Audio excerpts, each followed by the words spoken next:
Segera download Quran Tadabbur, dia meraih tafsir kebaikan. dalam genggaman Contoh Anda. bulan Ramadan adalah bulan Al-Quran.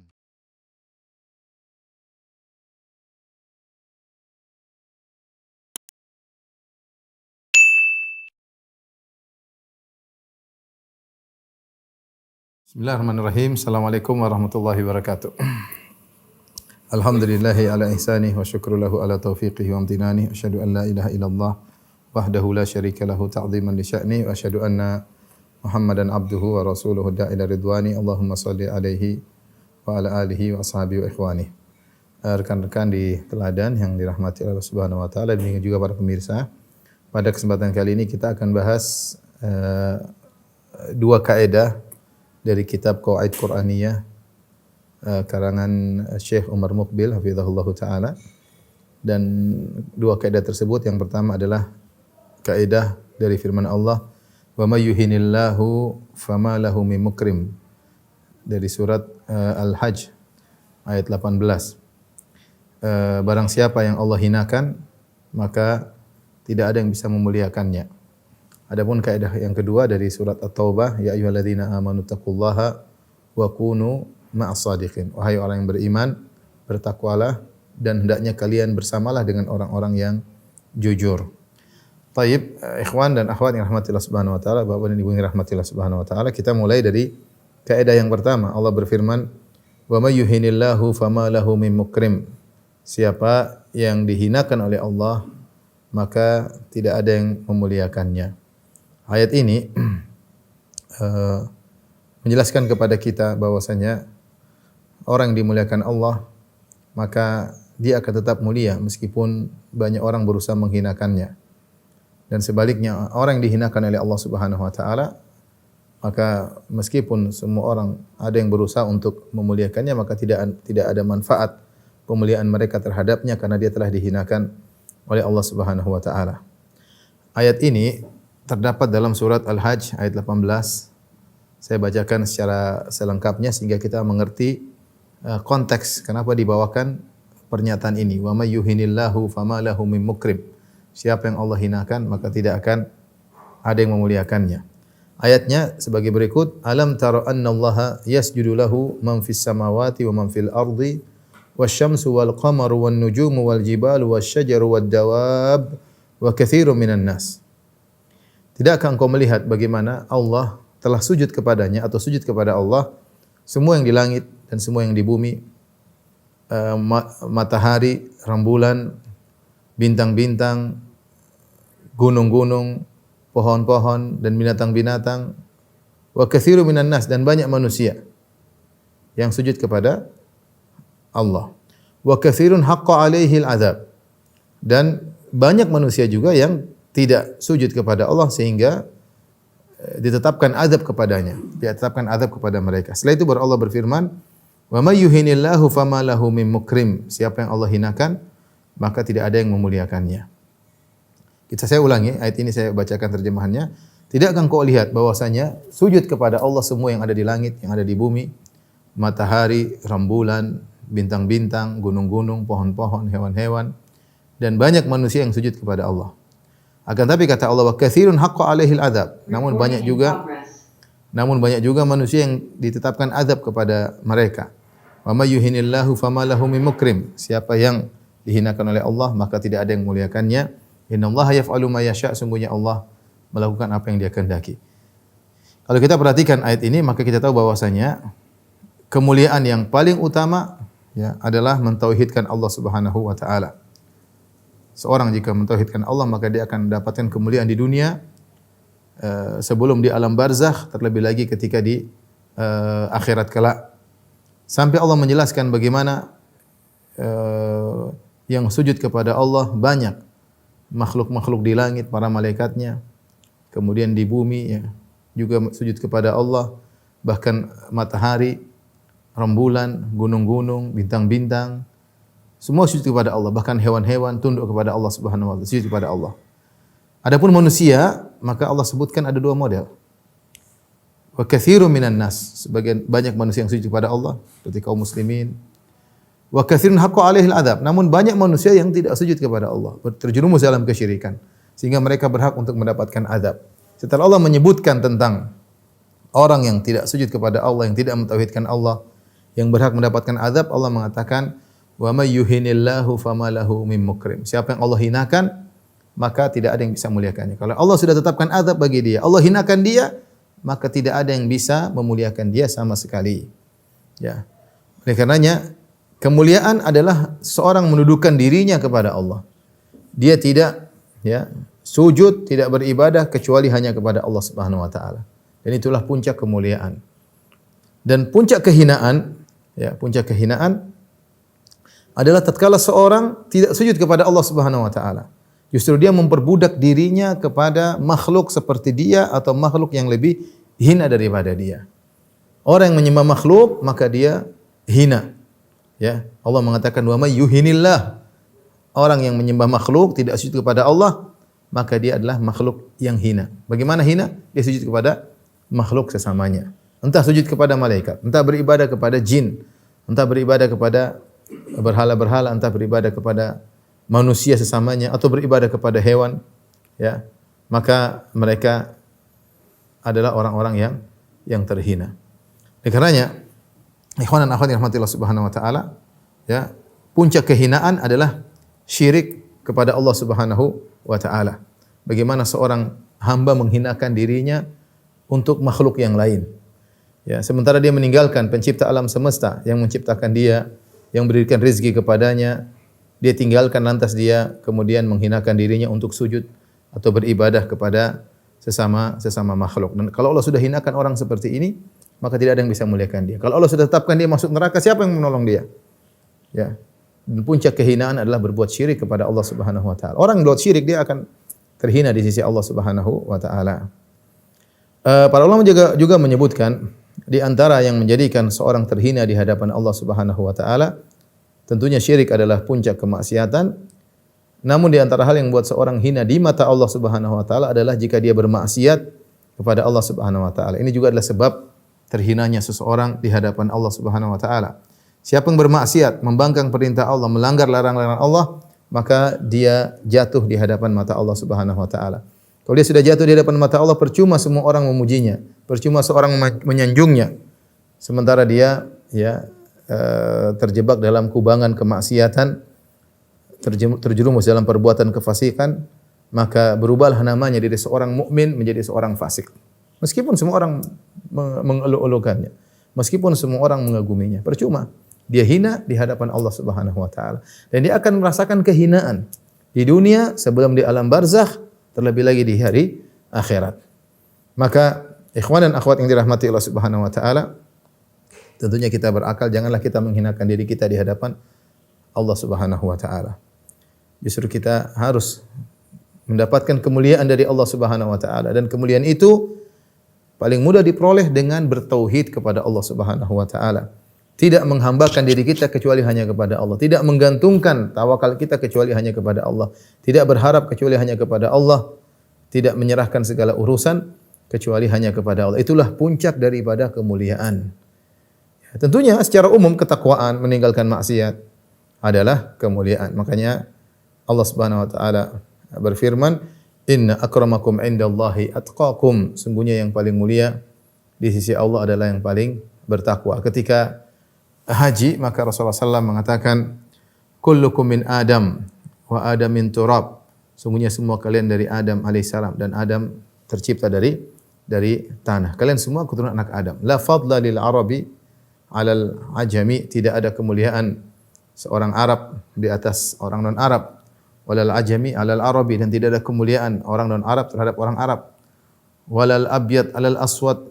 Tidak ada kemuliaan orang berkulit putih di atas orang berkulit hitam, dan sebaliknya tidak ada kemuliaan orang berkulit hitam di atas orang berkulit putih illa bittaqwa, kecuali dengan takwa. Maka jika ingin mulia, bertauhidlah kepada Allah Subhanahu wa taala, bertakwalah kepada Allah dengan meninggalkan segala kemaksiatan, baik yang besar maupun yang kecil. Hati-hati dalam memandang, hati-hati dalam mendengar, hati-hati dalam berucap, ya, maka semakin mulia di sisi Allah Subhanahu wa taala.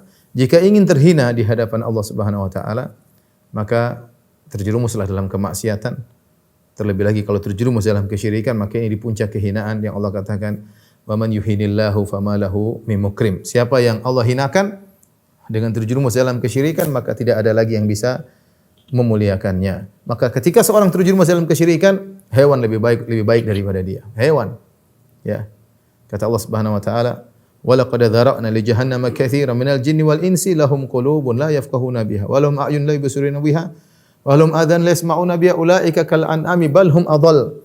Sungguh kami telah penuhi neraka jahanam dari banyak golongan manusia dan jin.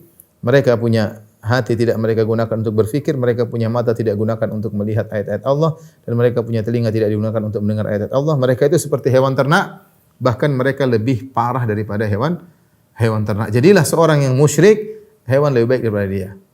Ya, benda-benda mati lebih baik daripada dia, gunung lebih baik daripada dia, pohon-pohon lebih baik daripada dia. Allah tadi mengatakan, sungguhnya matahari, rembulan, bintang-bintang, pohon-pohon, gunung-gunung sujud kepada Allah, sementara dia tidak mau. Dia tidak mau sujud kepada Allah. Dia sujud kepada makhluk yang lain. Ya, dia membangkang Allah dengan bermaksiat kepada Allah Subhanahu wa taala. Jadilah dia lebih hina daripada hewan dan daripada benda-benda mati. Inilah kaidah ke-21 atau kaidah yang ke-20, ikhwan dan akhwat yang dirahmati Allah Subhanahu wa taala, tentang bahwasanya jika seorang sudah dihinakan oleh Allah Subhanahu wa taala, maka tidak akan ada yang bisa memuliakannya. Jika seorang terjerumus dalam kesyirikan, maka tidak ada yang bisa memuliakan dia, terlebih lagi di alam akhirat kelak. Makanya kita lihat bagaimana kondisi manusia zaman sekarang. Kita ini bersyukur kepada Allah. Ya, bagaimanapun kondisi ekonomi kita, bagaimanapun kondisi fisik kita, tapi kita kaum muslimin sujud kepada Allah Subhanahu wa taala. Sementara orang-orang lain, ya, meskipun mungkin ekonomi mereka bagus, mungkin fisik mereka bagus, tapi mereka subhanallah sujud kepada, ada yang sujud kepada matahari, ada yang sujud kepada patung, ada yang sujud kepada sapi, ada yang sujud kepada manusia, ada yang sujud kepada mayat, ada yang minta-minta kepada jin, ada yang minta-minta kepada malaikat, ya. Mereka menghinakan diri mereka. Orang yang waras akan melihat ini orang terhina. Bagaimana saya lihat sebagian orang datang ke monyet, kemudian minta berkah dari monyet, datang ke tikus, bahkan menuhankan tikus, menuhankan sapi. Ini di mana akal mereka, ya? Hilanglah kemuliaan mereka, ya, sehilang-hilangnya, ya. Allah hinakan mereka. Maka kita mensyukuri nikmat Allah Subhanahu wa taala, an ja'alana muslimin. Allah menjadikan kita orang-orang Islam yang kita tidak meletakkan dahi kita, tidak sujud kecuali kepada Rabbul Alamin, kepada penguasa pencipta alam semesta ini. Kita lanjutkan kaidah yang kedua yang kita bahas pada siang hari ini. Al-Qaidah Al-Hadiyah wal Ishrun, kaidah ke-21. Ini kaidah berat, ya. Yang sangat kita dituntut untuk melakukannya, terutama di zaman sekarang ini, yaitu Allah berfirman, "Ya ayyuhalladzina amanu taqullaha wa kunu ma'as shadiqin." Wahai orang yang beriman, bertakwalah dan jadilah hendaknya kalian bersama orang-orang yang jujur. Wahai orang yang beriman, bertakwalah dan hendaknya kalian bersama orang-orang yang jujur. Kaidah ini diambil dari surat At-Taubah ayat ke-118. Setelah Allah menyebut tentang kisah perang Tabuk, yang di mana yang ikut serta dalam perang Tabuk adalah Nabi sallallahu alaihi wasallam, kaum Muhajirin, kaum Ansar, orang-orang yang mulia. Orang-orang yang mulia. Adapun orang munafik mereka tidak ikut, ya. Dan ada sebagian kaum muslimin yang tidak ikut serta dalam perang tersebut karena bermalas-malasan atau karena lalai sehingga mereka pun tidak ikut. 3 orang tersebut di antaranya adalah Ka'ab bin Malik radhiyallahu taala anhu dengan 2 sahabatnya. Sehingga ketika Rasulullah SAW pulang dari perang Tabuk, ya, maka Rasulullah duduk di Masjid Nabawi, maka datanglah orang-orang yang tidak ikut perang. Mereka menyampaikan uzur mereka. Ya Rasulullah, kami tidak perang karena begini, kami tidak ikut perang karena begini, karena tidak. Mereka menyampaikan uzur-uzur mereka. Sampailah kepada sahabat Ka'ab bin Malik radhiyallahu anhu, ketika dia berhadapan dengan Nabi sallallahu alaihi wasallam, maka dia jujur. Dia mengatakan, saya tidak ada alasan. Justru ketika itu saya lagi punya 2 tunggangan. Artinya saya punya kemampuan untuk ikut perang, tapi begitulah, saya tidak ikut. Akhirnya Rasulullah SAW tahu dia jujur, dan akhirnya Rasulullah SAW menyuruh para sahabat untuk memboikot Ka'ab bin Malik dan 2 sahabatnya. Tunggu keputusan dari Allah Subhanahu wa taala. 3 orang ini karena jujur sehingga mereka tidak diajak bicara.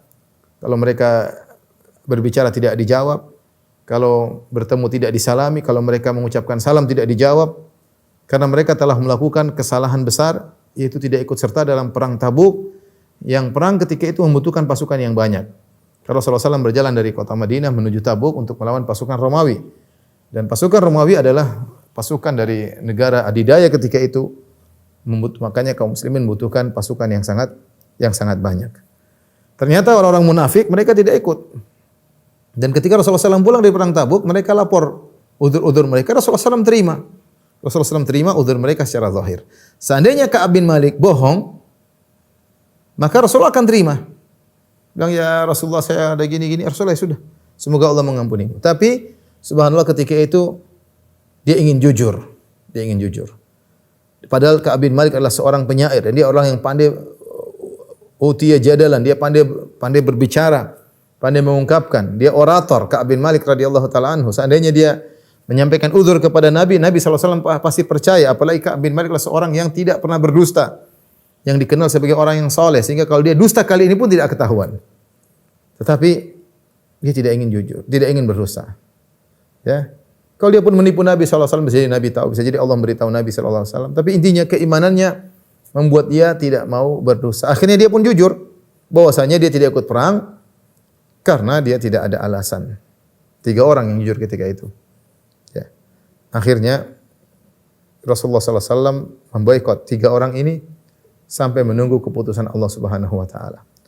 Selama 50 hari mereka tidak diajak ngomong oleh kaum muslimin. Dan ini suatu yang sangat berat. Bagaimana tinggal di suatu kampung semua orang tidak ajak bicara.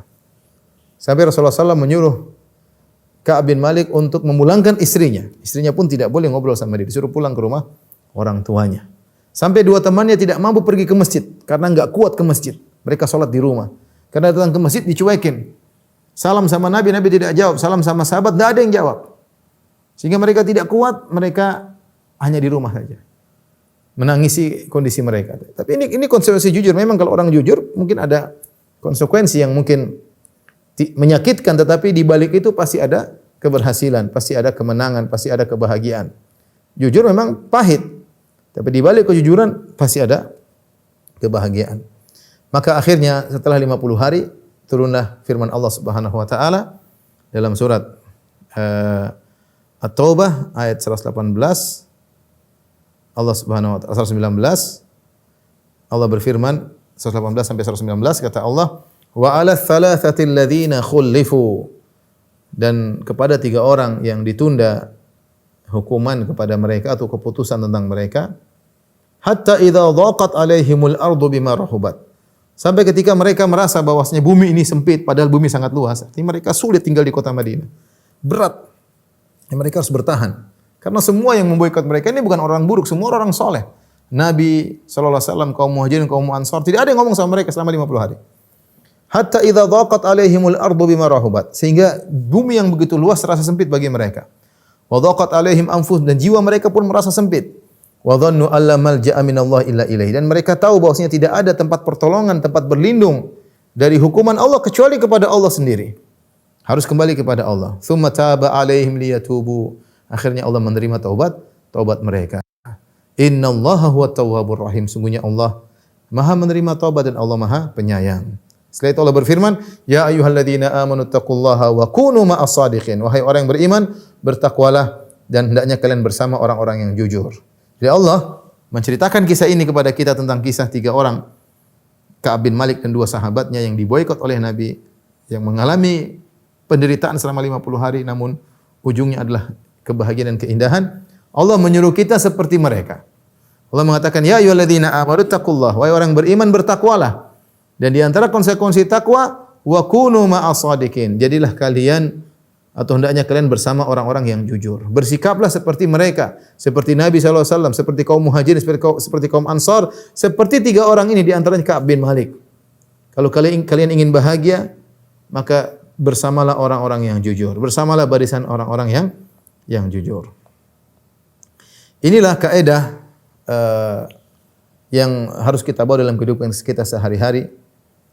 Jujur dalam segala kondisi. Kita hidup di zaman orang yang bermudah-mudahan dalam kebohongan dan bukan cuma orang-orang non-muslim yang terjerumus dalam kebohongan, orang-orang Islam ya.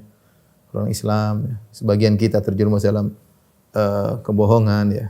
Dari kebohongan besar sampai kebohongan yang kecil. Semua sekarang tidak ada yang jujur. Tanya orang Islam yang riswah, yang sogokan banyak ya. Yang menyogok dan disogok banyak sekali ya. Banyak ya. Orang yang suka bohong, cari pegawai yang jujur sulit. Ya. Rata-rata berbohong ya. Kalau ada orang jujur maka pegang erat-erat ya. Banyak orang yang suka, tentunya ada kaum muslimin yang jujur, tapi kita bilang banyak orang yang suka bohong bahkan di kalangan kaum muslimin. Perkataannya susah dipegang. Hari ini ngomong A, besok ngomong B ya. Ya lebih parah orang yang suka berbohong sampai dia lupa kalau dia berbohong ya. Saya pernah ketemu dengan seorang sampai saya heran, kamu ini udah bohong, kamu pernah bohong ya. Saking banyak bohongnya sehingga dia tidak bisa menata kebohongannya. Karena bohong ditutup dengan bohong yang lain. Bohong A itu bohong B itu bohong C, bohong C. Dan seterusnya akhirnya dia lupa urutannya A, B, C, akhirnya dia lupa dengan kebohongannya yang pertama. Dan itu terjadi. Bahkan kalau orang non muslim sampai membuat kebohongan sebagai hiburan, ada namanya April Mop ya. April Mop. Kebohongan dirayakan. Orang-orang Islam ikut-ikutan tasyabuh dengan mereka bikin April Mop. Terus sekarang juga namanya prank enggak tahu itu ya. Prank sama, itu juga bohong. Bohongin orang, nakut-nakutin orang. Ini bohong, enggak boleh. Ya, Rasulullah tidak suka kedustaan. Sampai Rasulullah SAW mengatakan ana zaimun bi baitin fi rabadil jannah liman taraka mizah wa liman taraka al-kadhiba wa in kana mazihan. Aku menjamin istana di bagian pinggiran surga bagi orang yang meninggalkan dusta meskipun bercanda. Ya, dusta bercanda pun tidak diperbolehkan. Meskipun dusta tersebut menyenangkan orang. Kita bercanda, kita dustakan, orang senang atau tidak? Orang senang. Orang senang, tapi Rasulullah tidak suka. Rasulullah tidak suka. Ya. Rasulullah SAW bercanda tetapi la akdzib, tapi aku tidak berdusta kata Nabi sallallahu alaihi wasallam. Ya. Ini orang bercanda, bikin pertunjukan, bohong-bohongan, buat orang tertawa, tapi intinya dusta ya. Ini semua tidak diperbolehkan. Sehingga dusta tersebar. Bercanda ada dustanya ya.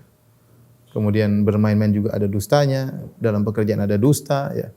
Sehingga jadilah dusta adalah suatu hal yang biasa. Jadi hal yang biasa. Orang kalau dusta sekali, dusta dua kali artinya kebiasaan.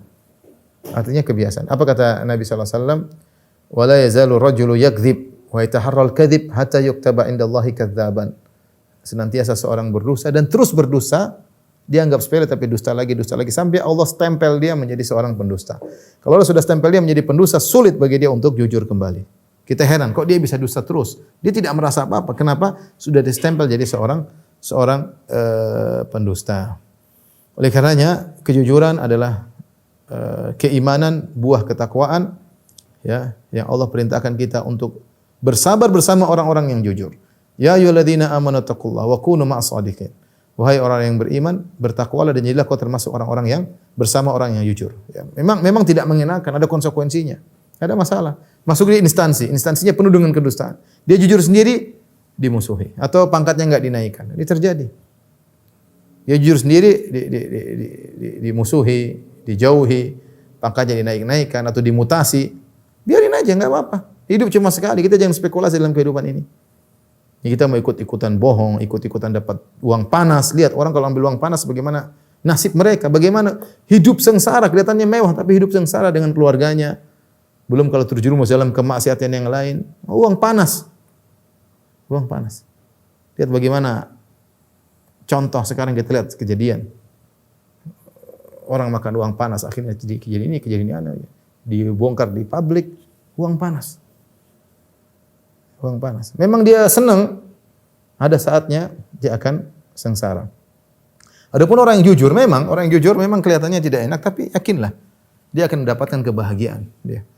Mungkin uangnya sedikit, tapi lebih bahagia daripada orang yang punya uang banyak tapi hidupnya penuh dengan kedustaan, menipu orang lain, menzalimi orang lain, ya, berdosa terhadap keluarganya, terhadap masyarakat ya.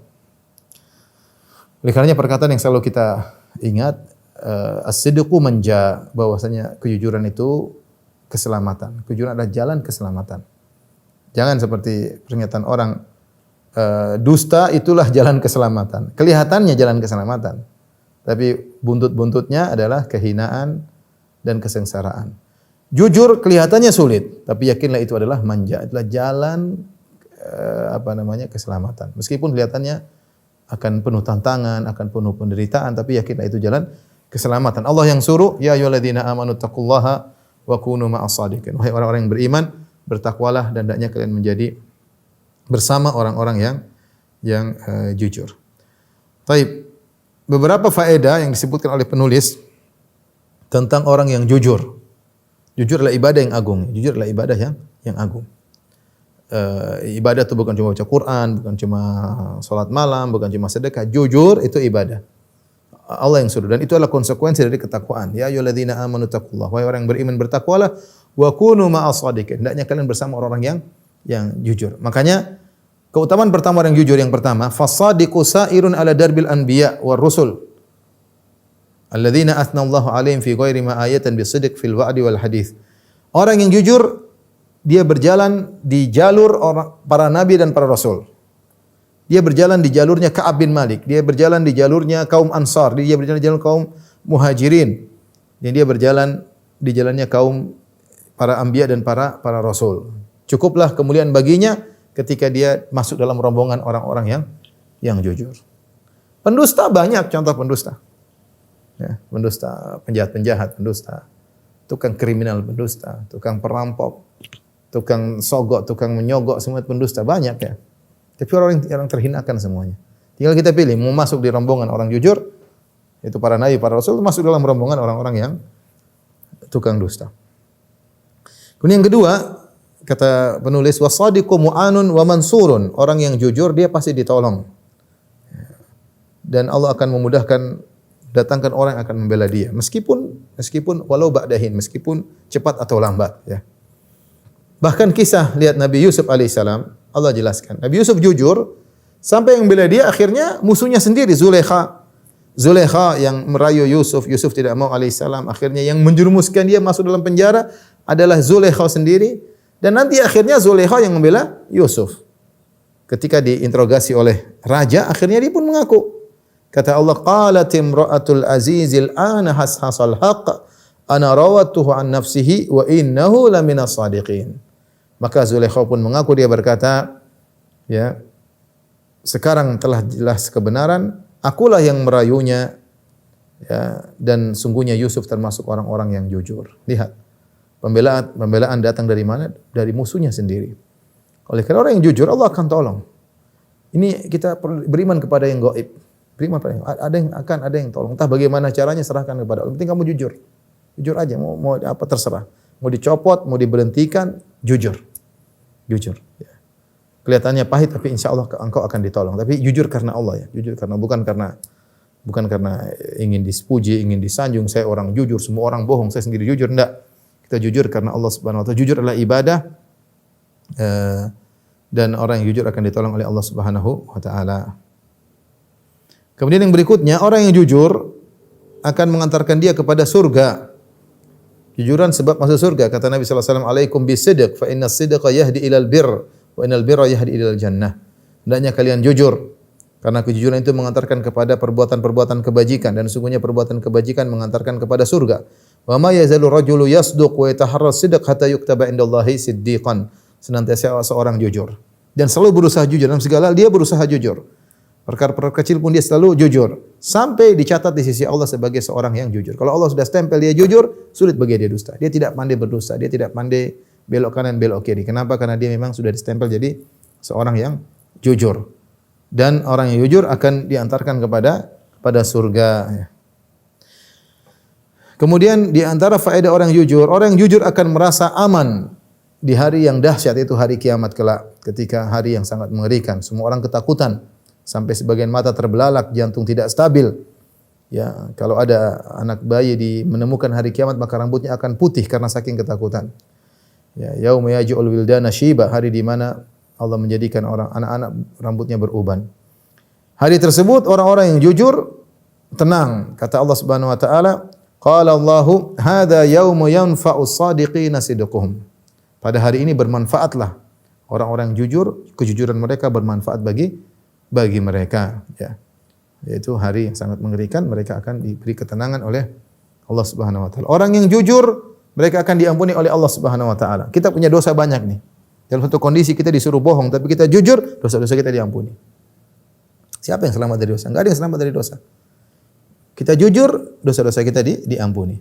Allah Subhanahu wa taala berfirman, "Innal muslimina wal muslimati wal mu'minina wal mu'minati wal qanitina wal qanitati was shadiqina was shadiqat." Sungguhnya lelaki-lelaki yang jujur dan wanita-wanita yang jujur. Kata Allah, "A'addallahu lahum maghfiratan wa ajran 'azima." Allah siapkan bagi mereka ampunan yang besar dan Allah siapkan bagi mereka ganjaran yang besar, ya.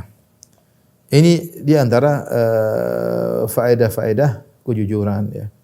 Begitu banyak dalil-dalil yang menjunjung tentang agungnya kejujuran, namun kita dapati masih ada di antara kita yang tidak jujur, ya. Kebohongan sudah nampak nyata, ya. Sudah masalah politik, bohong melulu, ya. Sudahlah. Masalah ekonomi, masalah pekerjaan, masalah banyaklah. Sudah kebohongan merajalela. Korupsi di mana-mana, janji palsu di mana-mana, pencitraan di mana-mana, ya. Ilallahil mustaka. Kita hanya bisa mengeluhkan kepada Allah Subhanahu wa taala. Semoga kaum muslimin kembali kepada Allah Subhanahu wa taala. Mereka menyangka kejujuran akan menyelamatkan mereka. Mereka hanya mendapat fata morgana, ya, hanya kesenangan sebentar, kemudian akan disusuli dengan kehinaan dan kesengsaraan yang berkepanjangan, ya. Saya bacakan, ya, perkataan beliau, "Alaysa fil muslimina man yata'atar rishwah?" Kata beliau, fakam humul ladzina yakdzibuna fi haditsihim. Lihat kaum muslimin, betapa banyak di antara mereka yang berdusta dalam pembicaraan mereka. Wa kam humul ladzina yukhlifuna mawa'idahum. Betapa banyak di antara mereka yang menyelisihi janji-janji mereka, bikin janji meeting ternyata tidak dipenuhi. Wa kam hum ulaika alladzina yanquduna uhudahum. Dan betapa banyak orang yang batalkan perjanjian mereka. Sudah bikin pernyataan dibatalkan. Banyak seperti itu. Banyak. Ini kita tidak bicara non-muslim. Non-muslim jelas lah. Kita bicara kaum muslimin. Alaysa fil muslimin man yata'atar rishwa? Bukankah di antara kaum muslimin banyak yang menjalankan praktek sogok menyogok? Wa yakhunu bidzalika ma'tumina alaihi min ada'i wadhifatihi. Dengan dia menerima sogokan, maka dia telah berkhianat atas kerjaan yang telah dibebankan kepada dia. Amanah. Sudah disumpah pakai Quran. Tidak ada. Waktunya terima sogokan, ya biasa, semua orang juga begitu, ya. Karena semua orang begitu jadi halal. Sumpah Al-Quran mau dikemanakan? Ya, mau dikemanakan Al-Quran tersebut? Ya. Alaysa fil muslimin man la yubali bitazwiril uqud war al-rasmiyah. Betapa banyak kaum muslimin yang tidak peduli membuat surat-surat resmi yang palsu, janji-janji yang palsu, akad-akad palsu. Laqad syawwaha haula'i walil asaf bi af'alihim wajhal islamil musyrik. Sungguh mereka telah merusak citra Islam yang indah. Alladzi ma qama illa 'ala sidq. Yang Islam itu, citra Islam tidak tegak kecuali di atas kejujuran. Wa innaka la ta'jab min muslim yaqra hadhil qa'idah al-Qur'aniyya mulkamu. Ya ayyuhalladzina taqullaha wa kunu ma'as shadiqin.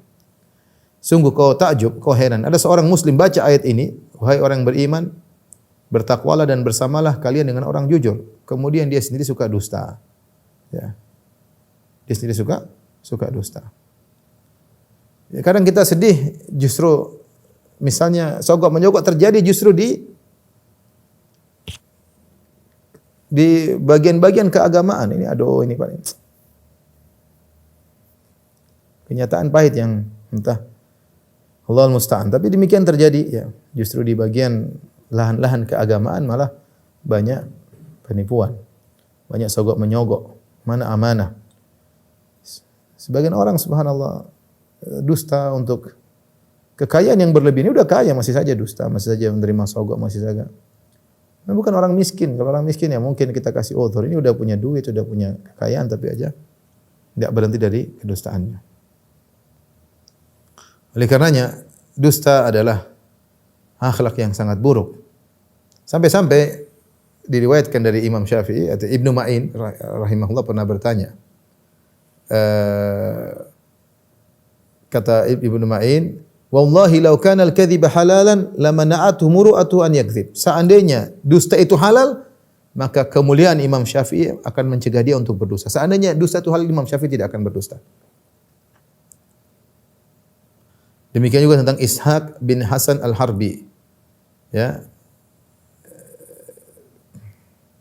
Dikatakan tentang dia, walau annal kadhiba halal ma kadzaba Ishaq. Seandainya dusta itu halal, maka Ishaq tidak akan berdusta. Ya. Intinya dusta adalah kebiasaan yang buruk, akhirnya ya tersebar di mana-mana dan orang akhirnya ikut-ikut dusta dengan dalih semua orang juga bohong. Semua orang juga dusta. Kalau enggak dusta enggak selamat. Kalau enggak riswah, kalau enggak sogok enggak bisa maju ya. Akhirnya jadilah hal yang biasa. Ya.